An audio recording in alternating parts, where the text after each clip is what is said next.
Fantasy Star, l'émission qui décortique et analyse la série à grand succès Sollicitude. Bonjour, je suis Karen. Et moi je suis Philippe. Aujourd'hui, en exclusivité, nous recevrons les acteurs de la série pour une interview hors du commun. Ils nous parleront de leur parcours, rentreront en profondeur dans l'analyse de leurs personnages et nous dévoileront peut-être des secrets de tournage.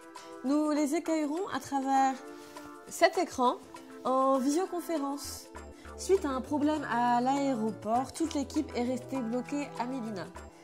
Ils en sont vraiment désolés, Philippe. Alors pour ceux qui vivent dans une grotte, Sollicitude, c'est quoi ? Sollicitude est une série créée en 2019 par le duo d'artistes Claire et Morgane, Claire Guetta et Morgane Azaroff. Ils mettent en scène le début de carrière de jeunes artistes dans le monde impitoyable de l'art contemporain. Trahison, drame, jalousie, larmes jalonnent le parcours des personnages de la série. La Villa Médicis devient un symbole de réussite, la résidence ultime, le but à atteindre pour enfin être traité en vainqueur. Il existe pour l'instant 4 épisodes, dont un spécial Noël, entièrement musical. Le 5e épisode sortira ce mois-ci, le 25 novembre. Merci Karen. Et de rien, Philippe. Tout de suite, nous accueillons notre première invitée, en direct live de sa villa à Mélina. J'ai nommé celle qui incarne la sulfureuse Roselba. Mesdames et messieurs, Frida Derabia. Envoyez le jingle.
Bonjour, je suis très contente d'être là, merci de m'accueillir, je vais bien et vous ? Eh bien, merci de votre venue, ça va très bien, hein ? Oui. Tout d'abord, Frida, comment avez-vous rejoint ce projet ?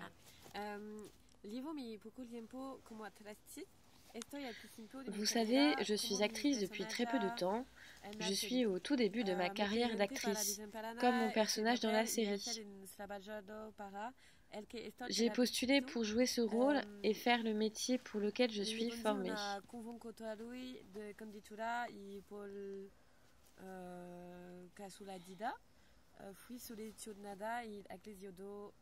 Et j'ai répondu à un appel à candidature et par chance, j'ai été sélectionnée et je remercie l'équipe qui m'a engagée pour cette merveilleuse aventure. Et on les remercie, nous aussi. Alors, ce qui me frappe quand je vous vois aujourd'hui, c'est de vous voir très souriante, Frida. Alors que le personnage que vous jouez est très sombre, très jaloux. Pouvez-vous nous parler de votre personnage, Frida Derabia ?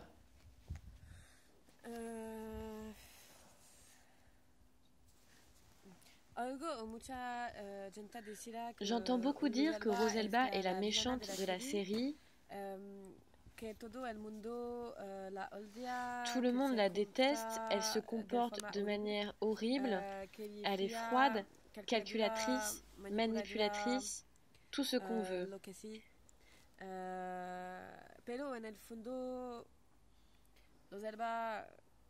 Mais dans le fond, Rosalba, je pense que c'est un des personnages les plus profonds de la série, dans le sens où en fait, elle souffre. C'est un personnage qui souffre énormément. Elle souffre de sa jalousie, elle souffre de sa colère, elle voit ses amis réussir autour d'elle, tandis que elle n'arrive pas à percer.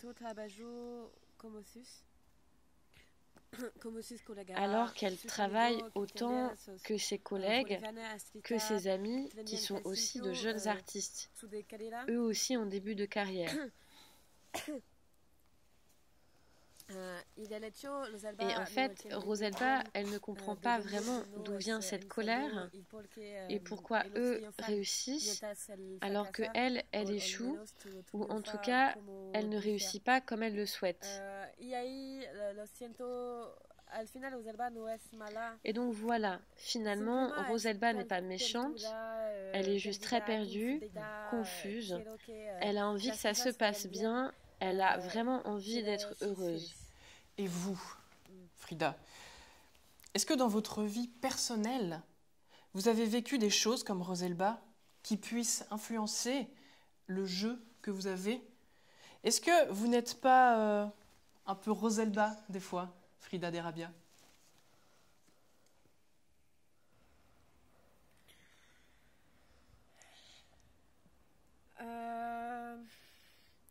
Creo que todos somos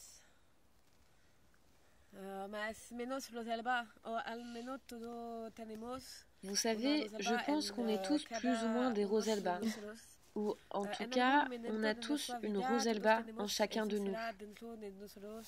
À un moment de notre vie, on a tous cette jalousie au fond de nous. On a tous envie d'être à la place de quelqu'un d'autre. On a tous envie de laisser cette colère se déchaîner.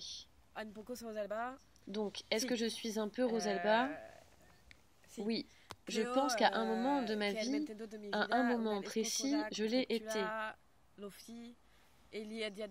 J'ai fait face à cette jalousie, à cette colère. Et oui, je m'inspire de ces moments pour pouvoir la jouer. Donc, vous l'avez vécu alors? Je pense que oui, on peut dire que je l'ai vécu. Et donc, finalement, est-ce que cette série, ce serait pas un peu une mise en abîme du métier d'artiste?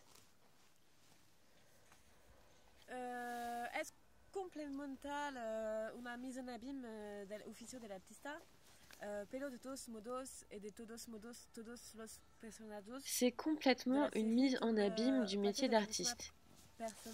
Ce sont des personnalités stéréotypées qui, ensemble, pourraient former une seule et même personne. C'est plusieurs facettes d'un même artiste à plusieurs endroits de sa vie. Tout à fait. Alors, parce que moi, de ce que j'ai lu, en regardant un peu les interviews de Claire et Morgan, donc ceux qui ont écrit la série, avec qui vous travaillez forcément, qui vous ont mis en scène, j'ai lu que le scénario était écrit en fonction des moments qu'ils avaient véritablement vécus dans leur vie, avec leurs amis, avec des choses aussi qu'ils ont entendues d'autres gens. Et j'ai cru comprendre que leur écriture est assez naturelle. Ils écrivent assez vite parce qu'ils l'ont vécu, en fait. Et du coup, voilà, Frida. Je voulais vous poser cette question. Est-ce qu'ils se sont aussi inspirés des moments de votre vie pour écrire des éléments de sollicitude? Ou pas, hein? Ou pas du tout?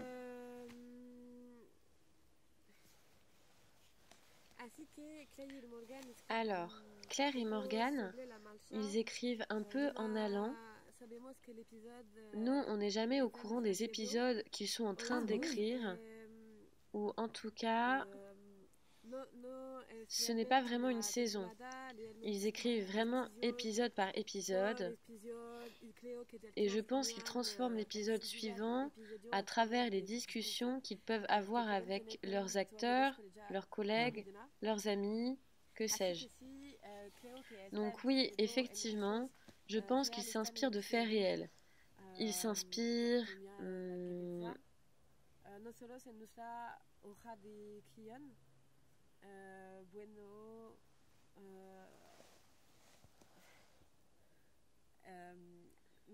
Nous, normalement, bon là je n'ai pas le droit de vous dire ça, hein, mais... Mais allez-y, ça nous intéresse.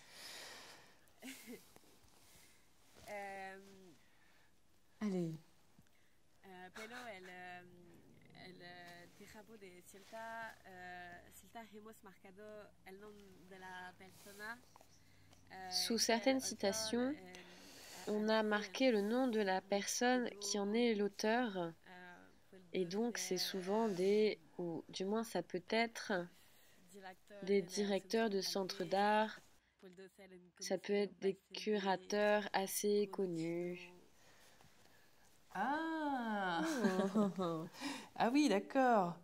Donc, c'est des vrais gens. Du coup, vous pouvez aller les voir et vous en inspirer pour votre jeu. Dites-nous, Frida.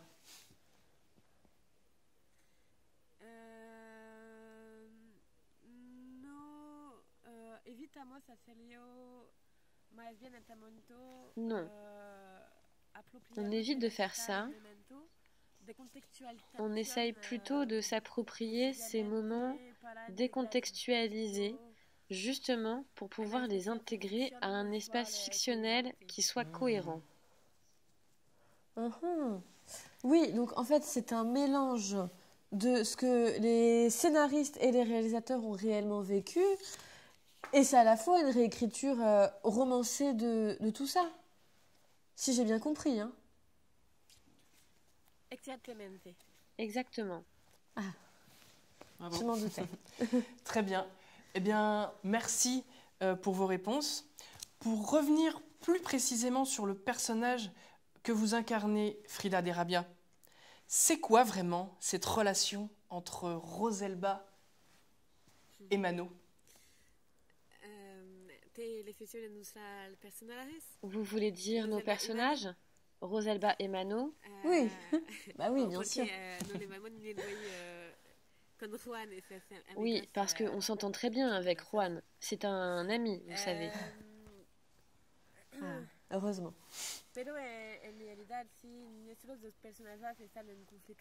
Mais effectivement, oui. Nos deux personnages sont en conflit. C'était ce que je vous racontais tout à l'heure.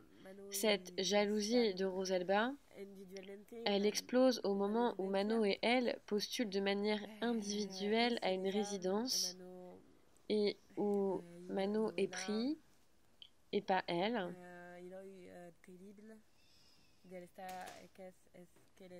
Et ce qui est terrible dans cette scène, c'est que c'est elle qui découvre ce résultat, car Mano est à l'hôpital.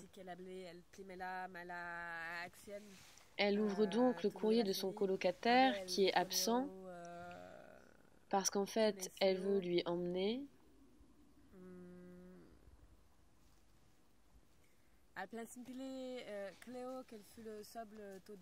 Mais c'est vraiment, c'est la première mauvaise action de toute la série. Elle ouvre le courrier qui n'est pas à elle.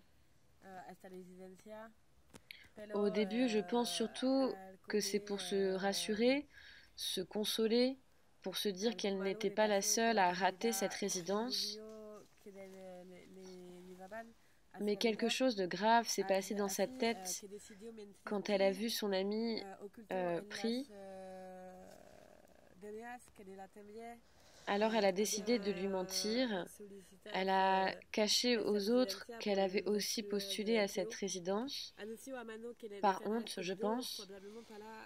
Elle a annoncé à Mano qu'elle n'était pas prise, sûrement pour que cette réalité n'existe jamais et qu'elle ne soit pas dans une position d'échec.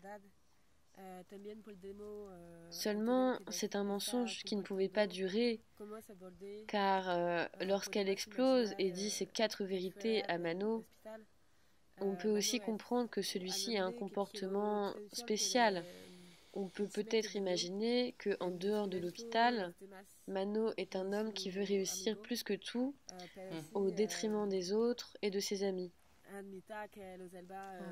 Mais oui, je l'admets, Rosalba a vraiment eu une réaction extrême. Oui, bah toujours, hein. Extrême dans ses réactions, oui. Et pourquoi Rosalba a des réactions extrêmes comme ça, d'ailleurs? Pourquoi elle s'emporte autant? Puisque, par exemple, dans la relation qu'elle a avec Niccolò, elle se crée directement une histoire. C'est quoi cette relation avec Niccolò? Elle se voit déjà une star, presque.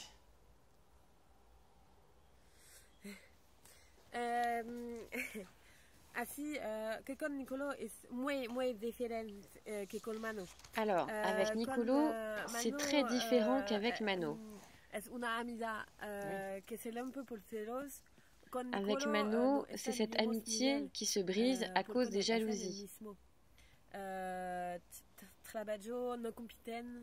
Avec Niccolò, déjà, elle ne se place pas sur le même pied d'égalité parce qu'ils ne font pas le même métier. Ils ne sont pas en concurrence. Donc, elle n'est pas jalouse, mais elle est passionnée. Vous savez, Rosalba, c'est quelqu'un d'extrêmement passionné. Et avec Niccolò, elle voit là sa porte d'entrée, sa lumière, qui sera sûrement le début de sa célébrité. Parce que oui, Niccolò, dans l'histoire, c'est un grand curateur qui a écrit des textes fondateurs dans l'histoire de l'art contemporain. Il a été à la tête de grandes structures artistiques dans le monde de sollicitude. Donc c'est vraiment quelqu'un d'extrêmement puissant dans l'art contemporain. Et elle a la chance de le rencontrer. Il voit son travail par hasard et il lui dit qu'il aime ça. Donc évidemment, dans la tête de Rosalba, qui au tout début de sa carrière, elle se fait des films. Donc oui, une relation passionnée naît, mais finalement que d'un côté pour l'instant, non? On ne sait pas. On ne connaît pas les intentions de Niccolò. Et d'ailleurs, est-ce qu'on va le revoir, Niccolò, dans l'épisode 5? Dites-nous, Frida.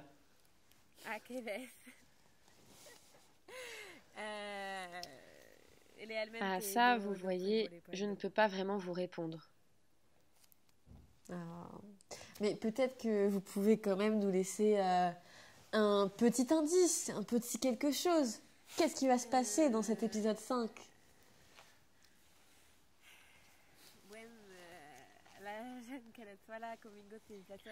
On va m'en vouloir si je commence à dévoiler des petites choses. Ce que je peux vous dire,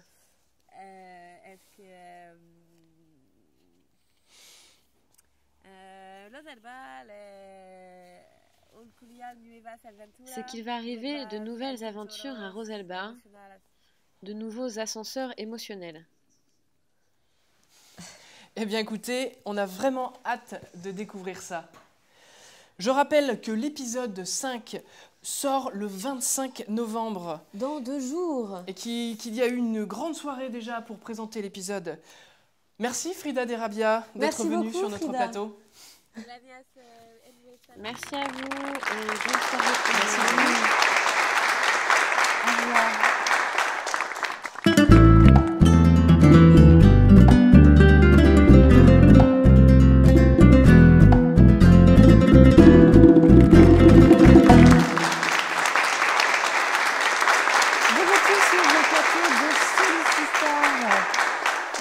Nous avons l'extrême plaisir de rencontrer celui qui incarne le poétique Ricardo, j'ai nommé José Fofo.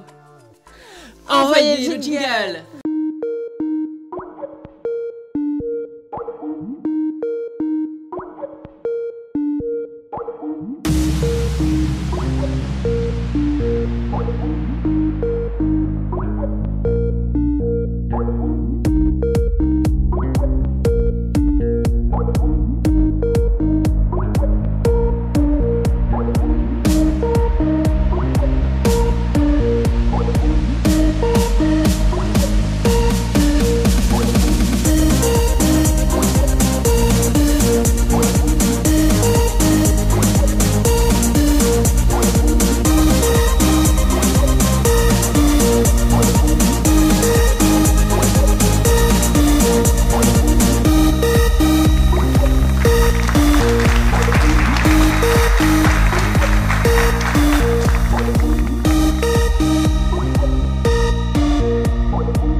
Bonjour, c'est Fofo. Merci beaucoup d'avoir accepté notre invitation sur ce plateau.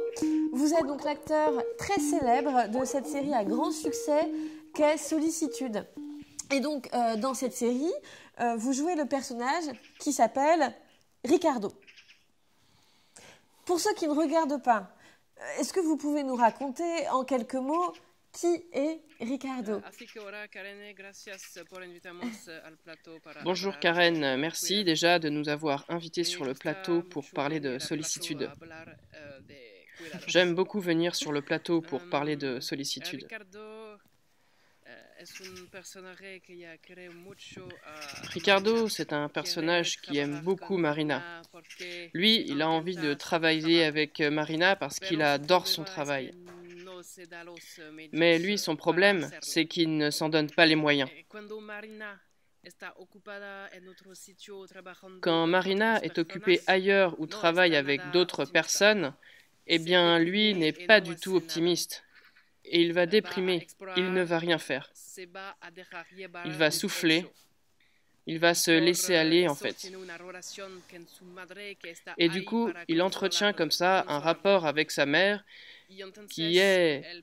elle sera là surtout pour le consoler. Et du coup, le rôle de sa mère, c'est aussi de lui dire d'avancer et de se reprendre. Parce qu'en fait, si personne ne lui dit de se reprendre, Ricardo, c'est ce genre de personnage qui s'efface.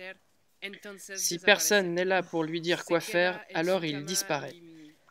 Il reste dans son lit et il disparaît de la série. Et donc, c'est pour ça qu'il tisse des relations comme ça avec sa mère et avec Marina. Elle lui donne en fait des coups de fouet et suffisamment d'énergie pour réussir à avancer et à faire les projets qu'il veut.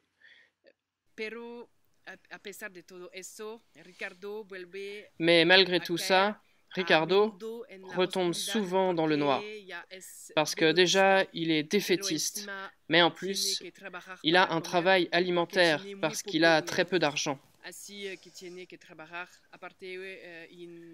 Donc voilà, il doit déjà travailler à côté, et dès qu'il a le temps, il doit poursuivre sa carrière artistique. Donc là, en fait, d'après ce que vous venez de dire, Ricardo, pour avancer, il a absolument besoin d'un moteur, c'est ça? Tout seul, il ne va pas y arriver. En plus, il doit exercer une pluralité de métiers, ce qui le place dans une grande précarité. Ah oui, je pense que c'est l'essence de Ricardo. Tout seul, il n'y arrive pas. Et c'est pour ça que quand il voit que Marina a la possibilité de travailler avec Federico, ça le met dans une tristesse extrêmement profonde.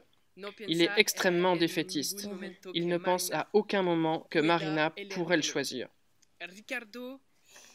Ricardo, en fait, il n'a pas les crocs. Ricardo, lui, en fait, ce qu'il aime, c'est vraiment Marina. Enfin, le travail de Marina. Et il veut juste construire un projet avec elle. Et ça s'avère compliqué parce qu'il est mou. Mais dans tout ce que vous êtes en train de raconter, au final, on a presque l'impression qu'il enferme Marina avec son envie très forte de travailler avec elle. Est-ce que c'est le cas, finalement? Parce qu'on a vu pendant tous les épisodes que Marina, elle n'arrivait pas vraiment à faire son choix. Qu'est-ce que vous pensez que Marina devrait faire comme choix? Bah écoute, comme c'est moi qui joue Ricardo, je dirais, choisis-moi Marina. Évidemment. Alors après, voilà, je suis pas dans la peau des réalisateurs.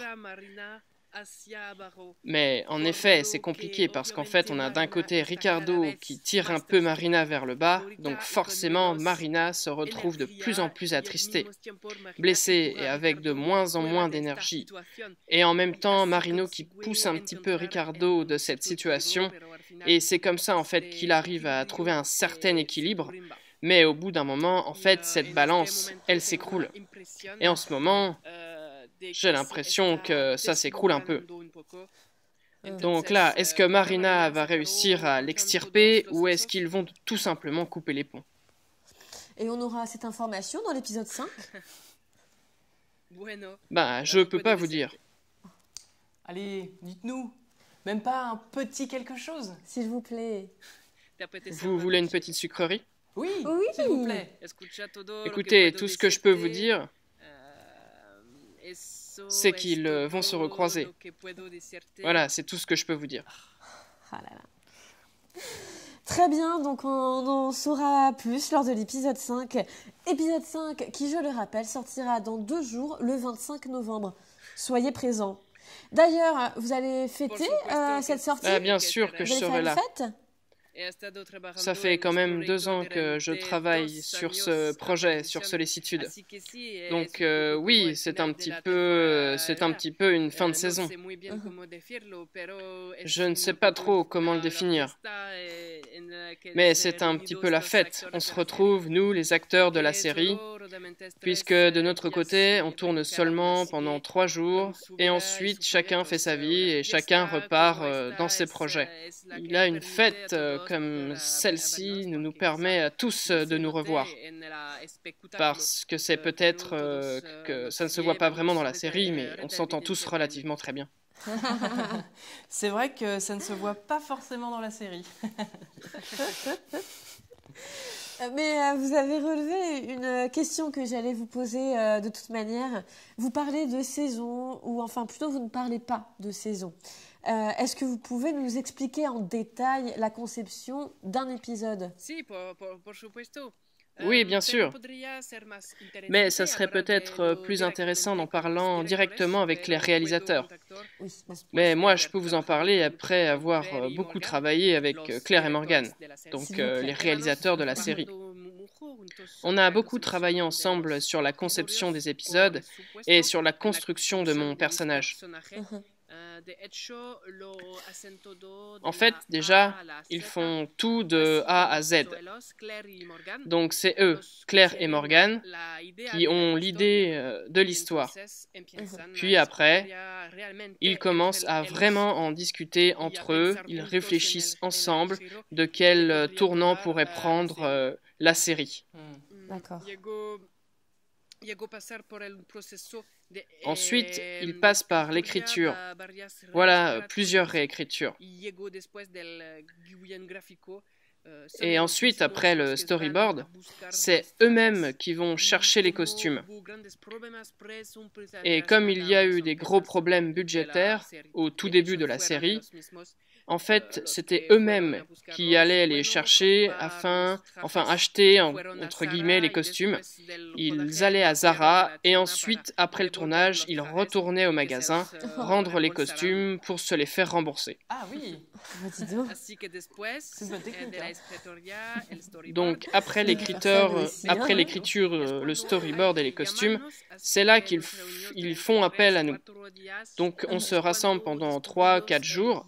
C'est là qu'on découvre le scénario et qu'on travaille avec eux sur nos personnages. Ensuite, nous, on s'en va et on leur laisse le bébé au réalisateur qui s'occupe du montage, de la post-production. Ah oui. Il y a juste les sons et les bruitages qui sont réalisés par le duo Baila. C'est donc Claire et Morgan qui font le montage, les doublages de nos voix françaises, parce que vous l'avez remarqué, je ne parle pas français mais espagnol. Et après, par année, ils sortent très très peu d'épisodes, 2 par an généralement. C'est vraiment très peu d'épisodes comparé aux grandes séries. Et en fait, s'ils sortent si peu d'épisodes chaque année, c'est parce qu'ils font tout seuls. Oui, oui, on comprend. Et vous êtes originaire de où, en fait, José? Je suis né à Mélina. D'accord. Et ce qui en fait que pour moi, c'est vraiment un bonheur de travailler sur cette série. Alors, je suis un acteur de Mélina. Mais je sais que ça marche beaucoup en France et je suis content que mon traducteur me double. Oui. Alors, en parlant de secrets de tournage, on a été obligé de remarquer que vos décors sont tous extraordinaires. Vous avez parlé de problèmes budgétaires pendant tout le début de la série, mais ça ne vous a pas coûté trop cher de louer toutes ces villas merveilleuses? Comment faites-vous? C'est un voyage? Vous passez de villa en villa pour le tournage? Vous voulez vraiment que je vous dise la vérité? Ah bah oui. Bah oui, bien sûr. Écoute, comme je vous l'ai dit, c'est une série qui a très peu de budget. Donc il est impossible pour l'équipe de louer des villas à droite ou à gauche. Donc tout est filmé sur fond vert. Non. Tout est tout. Ah oui. Et ensuite, toutes les villas sont incrustées en post-production. D'accord. Donc après, vous pourrez en discuter avec les réalisateurs parce que c'est eux qui s'occupent du montage. D'accord. Et oui, alors ça c'est très drôle. Ils vont sur des sites de visite 3D pour la location de maisons de luxe en 3 dimensions. Vous voyez ce que je veux dire? Oui, bien sûr. Mais donc en fait, rien n'existe? Rien n'existe. C'est dingue. Alors si je peux vous dire que les villas comme ça, elles existent, alors oui, à Cannes, je sais pas dans quel pays, mais disons que nous on est resté à Mélina. Et donc cette villa qu'on voit entre chaque scène, qu'est-ce que c'est? Ah oui, cette villa. Ah. Ça, je peux vous en parler. C'est la Villa Médicis. Est-ce que vous voyez ce que c'est, la Villa Médicis? Bah, je serais ravi que vous nous en parliez. Je serais ravi de vous en parler. Ça tombe bien. Eh bien, c'est en fait un petit peu l'hacienda des artistes. Enfin, quand je parle de ça, en fait, c'est parce que c'est une des résidences les plus connues et très certainement la mieux payée. Et voilà, la Villa Médicis apparaît comme ça entre chaque scène, comme un but à atteindre. D'accord. En fait, c'est l'image de la réussite en tant qu'artiste plasticien. C'est ça? Ah bah oui, véritablement, c'est la réussite ultime. Super. Et surtout, une très belle propriété. C'est l'hacienda par excellence au final. Tout à fait. Très bien. Alors pour le mot de la fin, en une phrase, est-ce que vous pouvez nous dire ce qui va se passer dans l'épisode 5?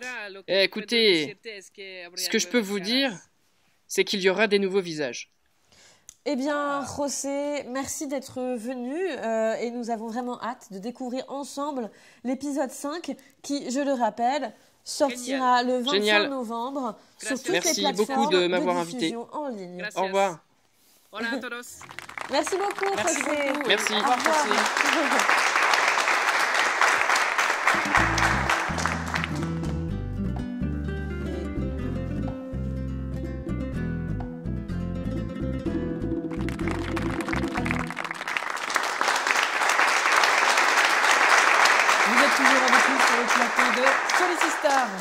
À présent, nous avons l'honneur de rencontrer celle qui incarne l'éblouissante Marina. J'ai nommé Béatrice Chilena. Envoyez le jingle.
Bonjour à tous. Est-ce que vous allez bien?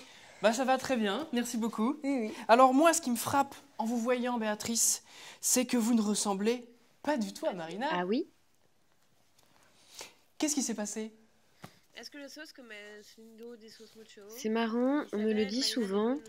Vous savez, Marina doit vraiment représenter cette fraîcheur, cette innocence de vie. Du coup, elle porte un maquillage très rose, très jeune.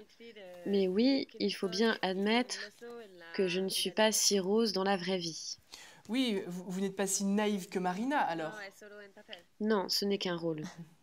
Parce que moi, je trouve, ce qu'on retient de Marina, c'est que c'est une fille qui réussit tout, qui a l'air de proposer un travail incroyable, mais qui a de la chance aussi, finalement, mais qui est naïve.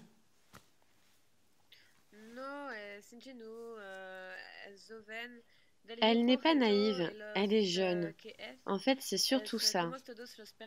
Elle est comme tous les personnages en début de carrière. On lui propose des choses super, mais qui vont à l'encontre de ses idées, de ses convictions éthiques. Et c'est là où il se pose un problème avec Marina, c'est que comme elle est jeune et qu'elle n'a pas encore totalement décidé de ce qu'elle voulait être, elle fluctue entre plusieurs personnalités. Elle a envie de faire des choses, mais ça va la mettre en danger, où on lui propose des opportunités qui sont superbes sur un plan de carrière, mais qui ne lui plaisent pas du tout éthiquement. Donc oui, il faut qu'elle garde cette fraîcheur, sinon elle va tomber dans un carcan plus obscur. Oui, parce que après ce qui s'est passé dans l'épisode 3, on sent une tristesse profonde de la part de Marina, puisqu'elle doit choisir. Eh bien oui, dans l'épisode 3, Federico l'invite à un after, la fait boire pour lui faire signer un contrat d'exclusivité avec sa galerie qui empêche complètement Marina de travailler avec Ricardo. Et Marina est dévastée parce qu'en fait le choix s'est fait malgré elle et elle ne peut plus se poser la question. Si, on apprend plus tard qu'elle a tout de même 15 jours pour revenir sur le contrat, mais ça, est-ce qu'elle va le faire? C'est une autre histoire. Il y avait une question des internautes. Cet élément-là dans le script, est-ce que c'est vrai ou est-ce que c'est quelque chose qui est vraiment arrivé dans la vie des scénaristes? Le contrat? Oui. Non. Vous savez, c'est une fiction. Enfin, je veux dire, c'est une série. Il faut bien qu'il y ait un peu de fiction là-dedans. Oui, c'était ce dont on parlait tout à l'heure avec Frida. Elle disait qu'il y avait des éléments issus de la réalité. Alors tout de suite, les internautes ont voulu savoir si ce passage de la série était réel ou non. Ou ce passage est inventé. Non, ce passage est inventé. Heureusement. En parlant de fiction qui rejoindrait le réel, quelle est votre relation avec votre personnage? Où est-ce que vous vous situez, vous? Est-ce que vous vous retrouvez des fois dans Marina, Béatrice? Si je me retrouve quelquefois en Marina? Oui, quelquefois. J'aime bien son côté un peu peste qu'elle peut avoir et que je dois avoir aussi. Marina est une étoile montante qui a envie de tirer les personnes qu'elle aime dans son ascension. C'est vraiment un personnage solaire, mais c'est d'ailleurs tout son problème. Elle est trop gentille, naïve, comme vous dites, et c'est pour ça que ça lui pose autant de problèmes de faire des choix et toute sa relation avec Ricardo est basée là-dessus. Vous pouvez nous expliquer comment s'est construite cette relation avec Ricardo? Ça, c'est beaucoup d'amour-haine, vous voyez? Eux, ce qu'ils veulent, c'est travailler ensemble. Et c'est un véritable amour qu'ils portent pour le travail de l'un et de l'autre.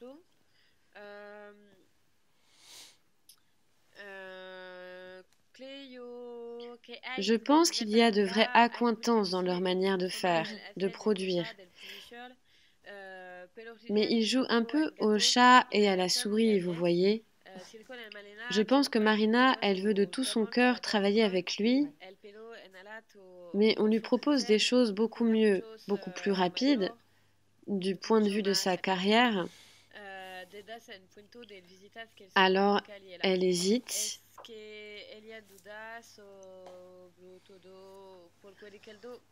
Surtout que Ricardo n'est pas blanc, n'est pas tout blanc.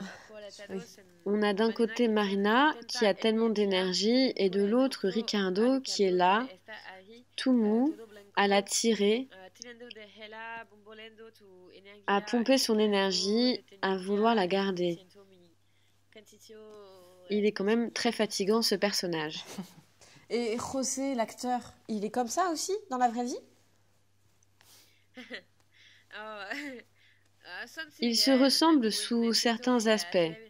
Vous voyez, quand José n'a pas le plat qu'il souhaite manger, il se met à souffler comme son personnage. C'est très rigolo à regarder. Ça m'amuse beaucoup. Ça nous amuse beaucoup, en tout cas. Est-ce que vous pouvez nous parler de la relation chaotique entre Federico et Marina? Parce que, autre grande question qui a surgi pendant l'épisode 3, qu'est-ce qui s'est passé entre Marina et Federico dans le passé? Bah ça, hélas, je ne peux pas vous donner énormément de détails. Ce serait vraiment aller à l'encontre de nos scénaristes qui nous demandent vraiment de garder le secret quant à la suite de l'histoire. Oui, mais bon, vous savez, peut-être que vous pouvez... On est entre nous. Oui. Tout ce que je peux vous dire, en tout cas, c'est que Federico représente en fait tout ce pan encore très régi par le patriarcat dans le monde de l'art contemporain. Ce personnage sert surtout à montrer que femmes et hommes, même dans le monde de l'art, qu'on peut imaginer très ouvert, ne sont pas égaux en tout point.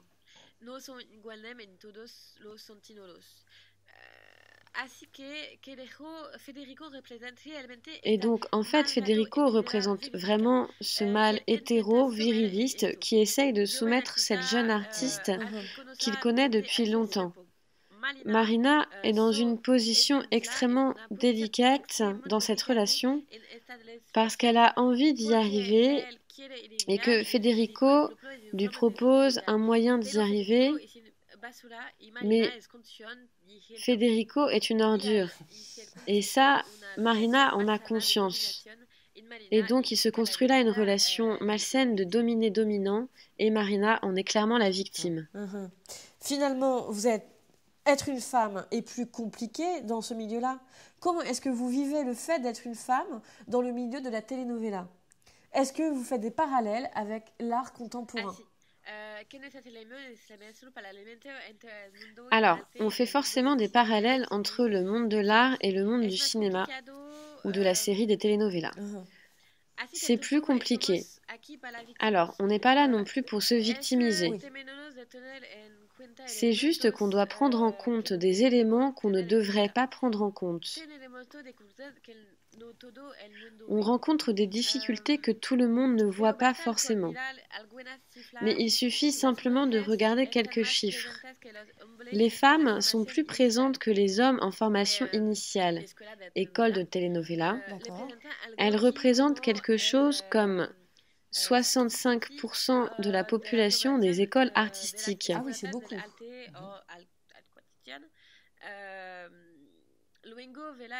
Puis, allez savoir pourquoi, ce taux s'inverse dans la programmation des structures des arts visuels ou des rôles récompensés, artistes exposés. Sont pour 67% des hommes et seulement 33% des femmes. Quand même, à ce point-là.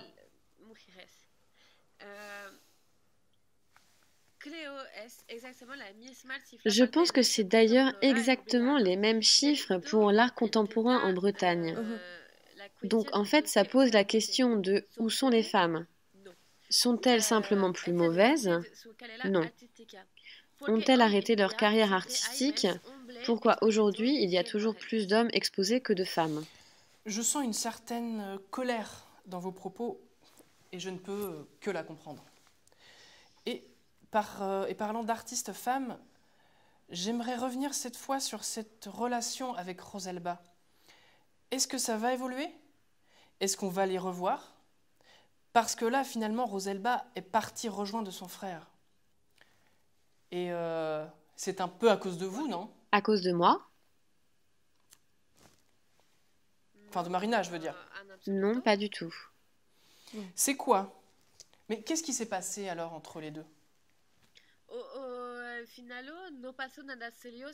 Entre Marina et Roselba, finalement, il ne s'est rien passé de grave. Roselba a complètement craqué lorsqu'elle a appris que Mano avait été pris à cette grande résidence et pas elle. Toujours 67-33. Alors oui, évidemment, tout le monde s'est un peu fâché contre elle. Avec cette posture, elle s'est quand même mis tout le monde à dos. Elle a menti à un ami commun à tous les personnages. Mais entre Marina et Roselba, il n'y a pas tant de tension. Après, c'est simplement que Marina représente le fait d'y arriver. Elle représente ce pouvoir-là, cette réussite. Marina représente cette réussite, tandis que Roselba est partie lécher ses plaies chez son frère. Et Roselba est plutôt défaitiste. Les tensions, voilà, les tensions qui existent entre les deux personnages, c'est peut-être simplement parce que Roselba est très jalouse de Marina et que Marina, finalement, a été très bienveillante avec Roselba, mais qu'elle ne comprend pas d'où vient toute cette colère de Roselba. Oui, c'est ça, en fait, j'ai l'impression que Marina ne se préoccupe pas de ce que ressentent ses amis. Parce que vous attendez de Marina qu'elle prenne seulement soin des autres, vous êtes bien un homme. Bon, je ne sais pas si elle se pose vraiment cette question-là. Elle est quand même très égocentrique aussi. Elle fait un métier libéral tout de même. Elle donne l'impression, comme ça, d'être très naïve. Mais en fait, derrière tout ça, on sent qu'elle est un peu en train de cacher son jeu. Elle veut y arriver, mais pour ça, il y a quelques sacrifices à faire. Vous savez, en art, et surtout à cet âge-là, on n'y arrive pas par hasard, ni par chance. Il faut quand même jouer le jeu un peu. Et ça, Marina, elle l'a bien compris. Enfin ça, on le verra plus tard. Alors plus tard, ça veut dire quoi, Béatrice? Qu'est-ce qui va se passer? On le verra peut-être lors de l'épisode 5. Je ne sais pas, moi, je ne peux pas vous raconter grand-chose. Parce que tout le monde a beaucoup de questions. Est-ce que Roselba et Marina vont se retrouver? Et surtout, est-ce que Marina et Ricardo vont travailler ensemble? Marina est finalement un peu la pierre angulaire de tous ces personnages. Est-ce qu'elle va travailler avec Federico? Qu'est-ce qui va se passer dans cet épisode? Est-ce que vous pouvez nous donner un petit indice, Béatrice? Dans l'épisode 5, on va apprendre que Marina a fait un choix et voilà, ce sera l'application de ce choix. Ah, donc elle a fait un choix. Oui, on va retrouver un personnage un peu grandi, un peu moins naïve. Elle va être assez différente, un peu plus mature et c'est pour ça qu'on va... Et c'est ça qu'on va retrouver dans l'épisode 5. D'accord. Merci d'avoir accepté notre invitation. On me dit dans l'oreillette qu'un autre acteur attend en coulisses pour un prochain interview. Merci encore pour ces notions que vous nous avez amenées qui n'étaient pas forcément... Merci Béatrice.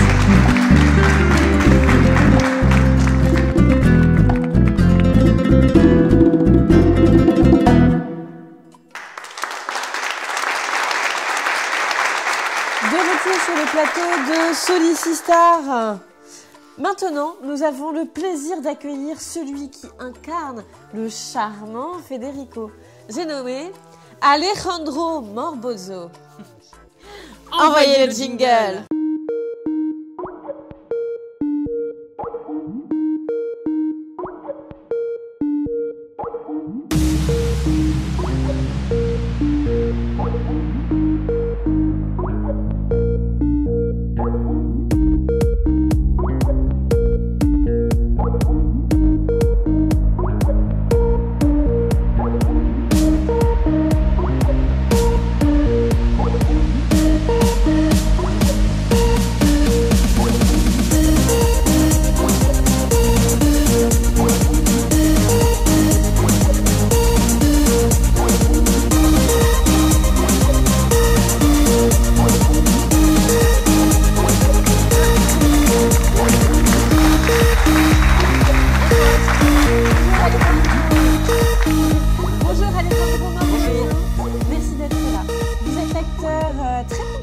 Monet qui joue un personnage plutôt ambigu dans la grande série Sollicitude.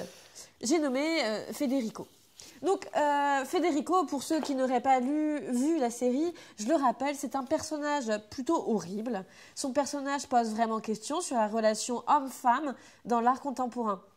Bonjour Alejandro, reprenez-moi si je me suis trompée, pouvez-vous décrire votre personnage en quelques phrases? Bonjour Karen, merci pour l'invitation. Effectivement, comme vous l'avez dit, je joue le personnage le plus détesté de la série. Moi, quand des gens me voient et me reconnaissent parce qu'ils connaissent la série, je me fais littéralement cracher dessus. Ah oui, donc en fait c'est devenu un Je problème. vais pas vous le si tu cacher. joues ce rôle. Ça, c'est sûr que ça dépasse la fiction.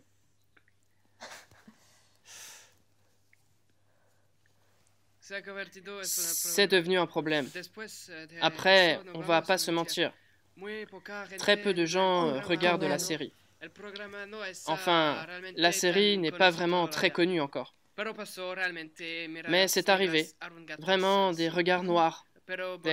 Voilà, comme ça.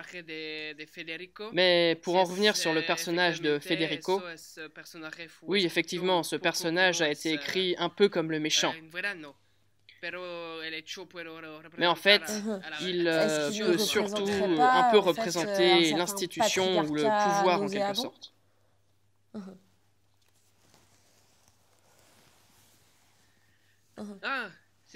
Ah bah, complètement. Et j'allais y venir. Parce qu'avec les relations qu'il tisse, Marina, notamment, c'est une vraie relation de pouvoir. Et finalement, c'est une relation très patriarcale. Parce que le patriarcat, c'est quelque chose d'extrêmement présent encore aujourd'hui et autour de nous, et notamment, vous parlez de votre métier d'acteur aussi dans notre milieu. En tant qu'artiste-auteur.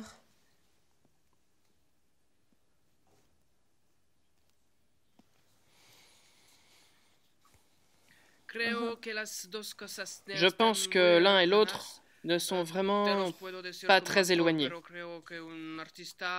Moi, je peux vous le dire en tant qu'acteur, mais je pense qu'un artiste-auteur pourra vous le dire également. Oui, enfin, pour les femmes, c'est vraiment très compliqué. La majorité des institutions sont tenues par des hommes. Il y a encore beaucoup d'hommes qui font de l'art, qui font les critiques. Est-ce qu'on peut parler de Boys Club? Beaucoup d'hommes qui sont invités à exposer, plus que des femmes. Je pense aux Boys Club qui ont profité à certains artistes comme Picasso, par exemple. Donc, je le rappelle rapidement pour vous, chers auditeurs, ce sont des hommes qui écrivent sur d'autres hommes pour favoriser la carrière d'hommes, tout en ne prenant pas en compte le travail des femmes, voire même en les effaçant de l'histoire et en les dominant complètement. Est-ce que vous avez envie de parler de ça dans Sollicitude, ou vous ne posez pas cette question? Si. Oui. Claire et Morgan, les réalisateurs, sont très conscients du milieu dans lequel ils sont. Et justement, c'est une manière, je dirais, pas légère, mais disons que c'est des éléments de la réalité. Puisque tout à l'heure, vous disiez qu'avec l'actrice de Roselba, d'où est le vrai, d'où est le faux? Et bien ça, c'est clairement tiré d'une réalité sociale votre relation, qui touche tout le monde, finalement, qu'entretient chez les artistes. Federico et Marina. On comprend depuis plusieurs épisodes qu'il s'est passé quelque chose ou des choses plus ou moins légales entre ces deux personnages, notamment parce que Federico fait appel à un avocat lors de l'épisode 3. Alors, qu'est-ce qui s'est passé entre Federico et Marina? Qu'est-ce qui s'est passé entre ces deux personnages?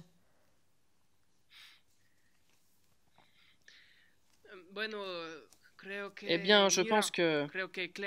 Écoutez, je pense que Claire et Morgan ne m'en voudront pas. Eh bien, écoutez, je crois que ça a été un peu dit lors d'un dernier épisode. Mais ça, je ne l'avais pas. Mais en fait, c'est que Federico était plus. plus ou moins le professeur de Marina aux Beaux-Arts. Qu'est-ce qui s'est passé aux Beaux-Arts?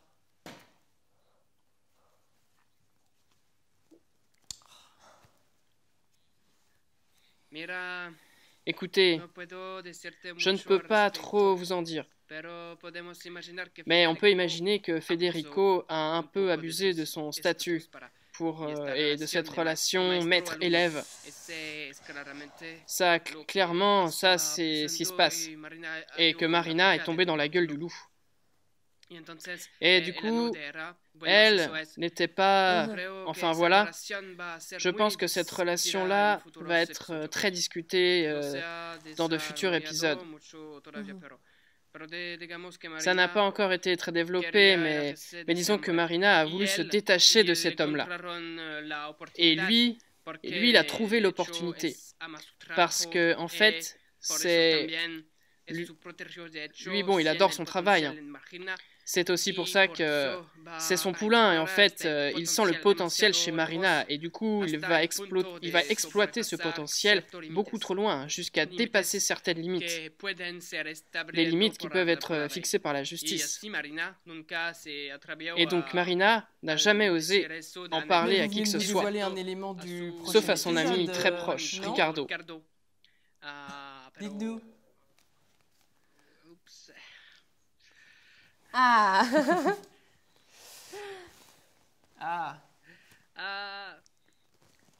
Ah, c'est possible. Bon, allez, ok, je vous le dis.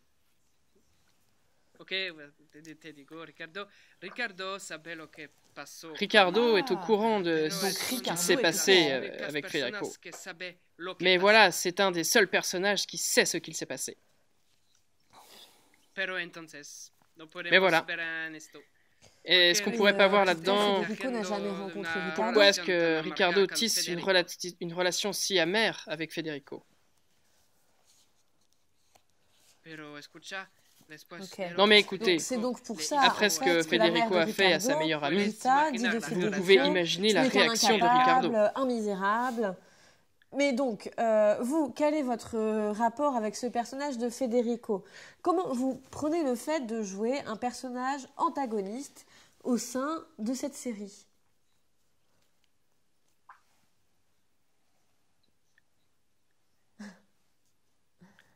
Écoutez, quand on m'a proposé ce rôle, j'étais aux anges. Parce que... je suis pas du tout comme Federico. Mais quand on m'a proposé ce rôle du méchant, bah, j'ai adoré en fait.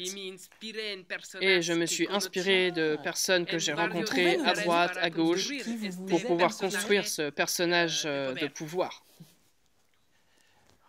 Mince. Ah bah écoutez, je vais pas lâcher des noms, mais ça peut être des directeurs de centres d'art, des personnes qui gravitent comme ça dans le milieu de l'art, et aussi des personnes dans les films, enfin les méchants. Ok, donc, changeons de sujet. J'ai vu c'est un mélange entre la fiction et de la réalité, encore une fois. J'ai mes sources. Qui vous a raconté ça? Claire et Morgan ont vraiment tenu qu'à chaque fois, avant que je joue, je fasse une séance d'UV.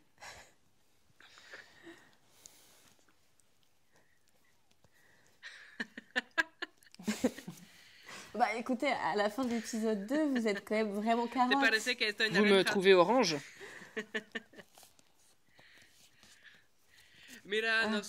Écoutez, il n'y a pas que les séances d'UV, il y a aussi le maquillage. On a essayé les UV une seule fois, mais ça marche pas très bien parce qu'à l'écran, on voyait pas vraiment la différence. Parce que je suis déjà assez bronzé de base. Et donc, ils ont voulu accentuer un petit peu le côté bronzé. Donner un côté un peu kitsch le côté faux bronzage par maquillage orange aussi. Parce que dans la série, tout le monde est extrêmement maquillé, c'est des couleurs très vives. Est-ce que vous pouvez nous parler de la place du maquillage dans la série?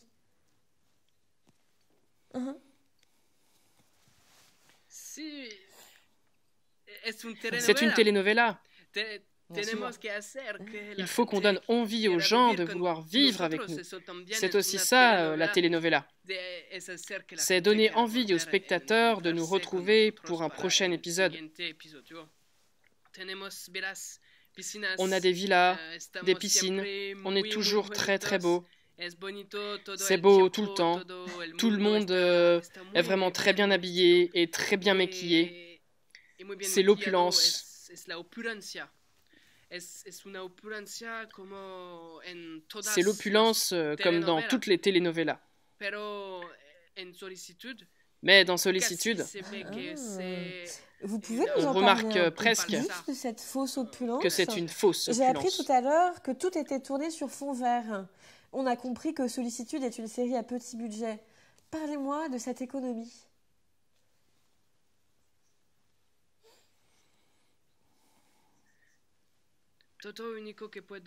Tout ce que je peux vous dire, c'est qu'il n'y avait pas d'argent pour réaliser cette série. Donc tout a été fait avec les moyens du bord. Du fond vert, du maquillage, un petit peu de bricolage, des costumes achetés, puis rendus. Mais je sais que dans la volonté de Claire et Morgan, c'était aussi de parler de cette fausse opulence qu'on peut vivre aussi dans leur milieu artistique. Par exemple, lors de vernissages ou des rencontres avec des directeurs de centres Vous d'art parlez de ou représentation. des curateurs. Il doit y avoir cette prestance. Bravo.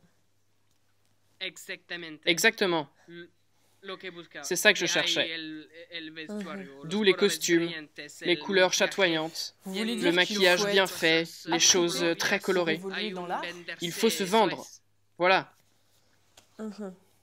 Alors que c'est un monde qui n'a pas d'argent et qui est très Tout à fait. précaire. Ah oui.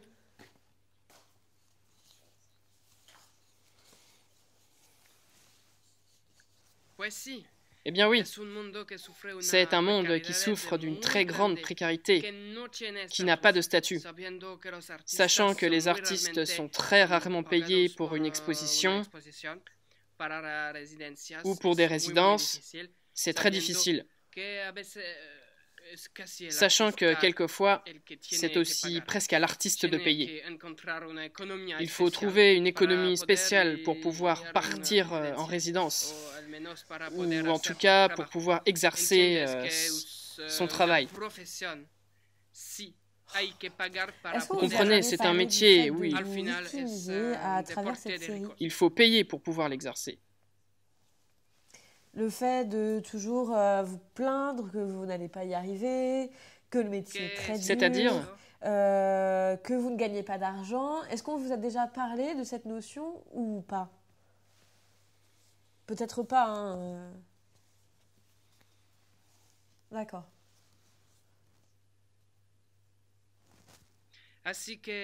Alors moi, non. Vraiment, je n'ai jamais entendu ça. Les retours des fans, souvent, ils comprennent. Et justement, ils ne savent pas vraiment la réelle situation des artistes. Donc non, je ne pense pas que nous sommes dans une Très victimisation. bien. Eh bien, merci pour toutes ces réponses, José. Puisque c'est tourné aussi de Je manière vais vous assez légère. demander ce que j'ai demandé à vos collègues. Est-ce que vous pourrez nous teaser très rapidement le 5e épisode? Oui.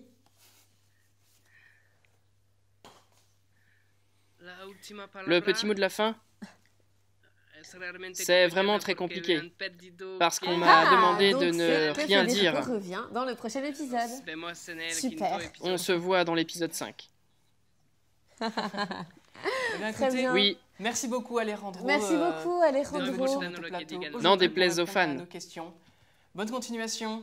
Merci beaucoup, Alejandro. Au Oui. revoir. Au revoir. merci à tout le monde, merci à vous pour votre invitation. Merci beaucoup, sincèrement. À bientôt, au revoir.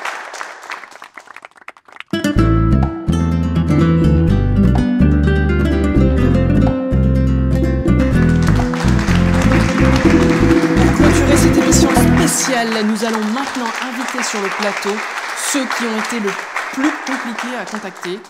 Ce sont eux qui sont à l'origine de l'ambiance sonore très particulière de la série. Merci d'applaudir le duo Bailo et Baila, le duo de compositeurs qui s'occupe de toute la BO de la série. Envoyez le jingle.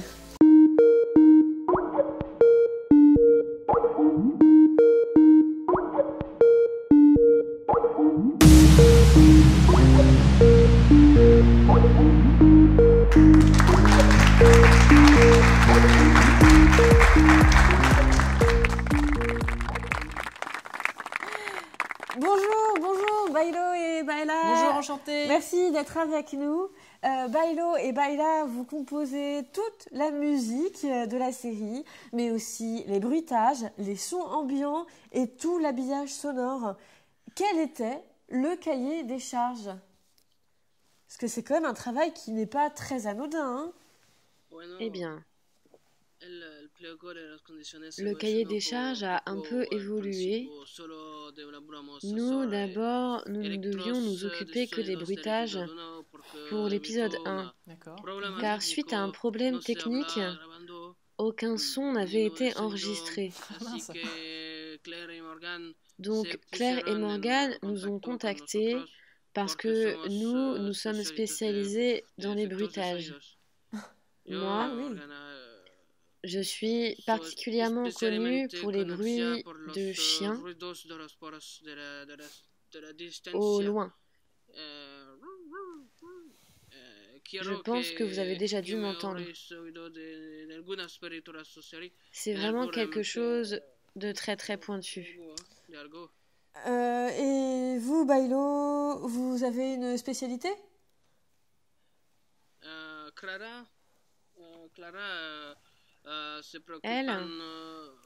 Elle s'occupe surtout de tous les bruits de pas, les études d'hôpital.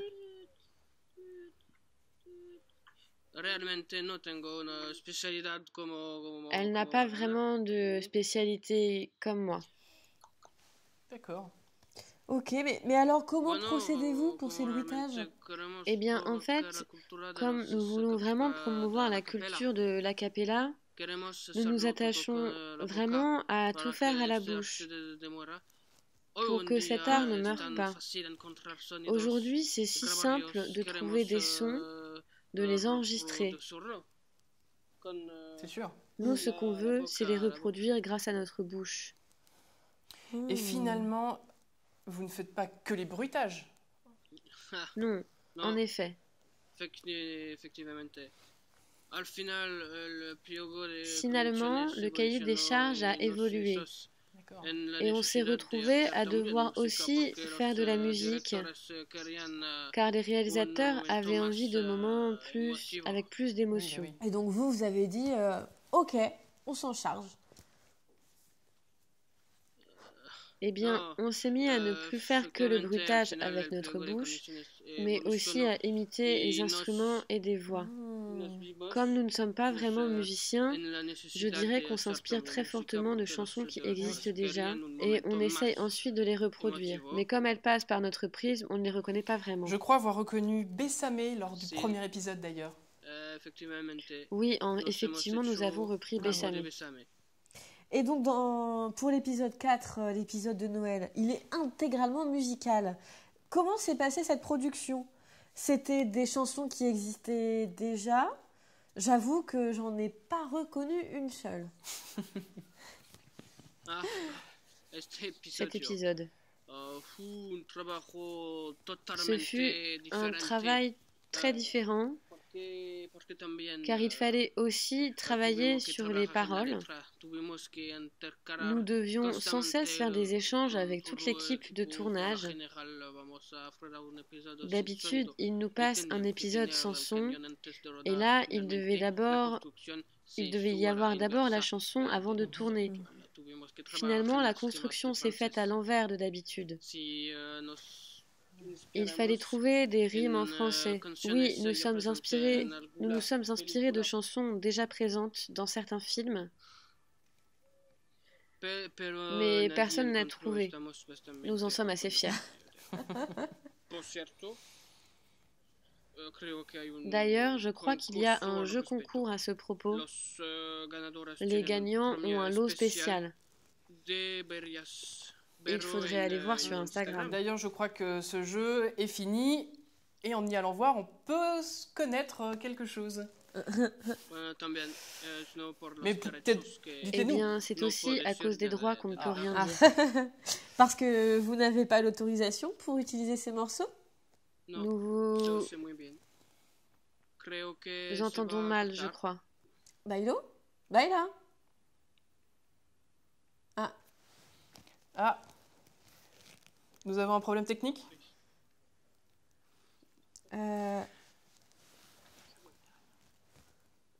Est-ce que vous pouvez regarder, s'il vous plaît? Est-ce que vous nous entendez? Ah, on les...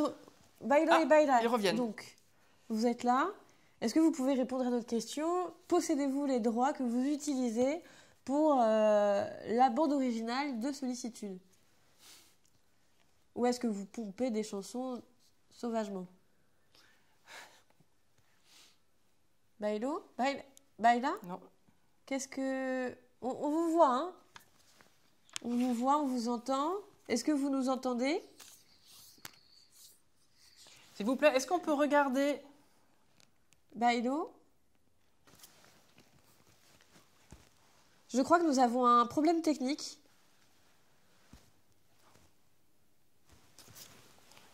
Ok. Excusez-nous, chers spectateurs, c'est les aléas du direct.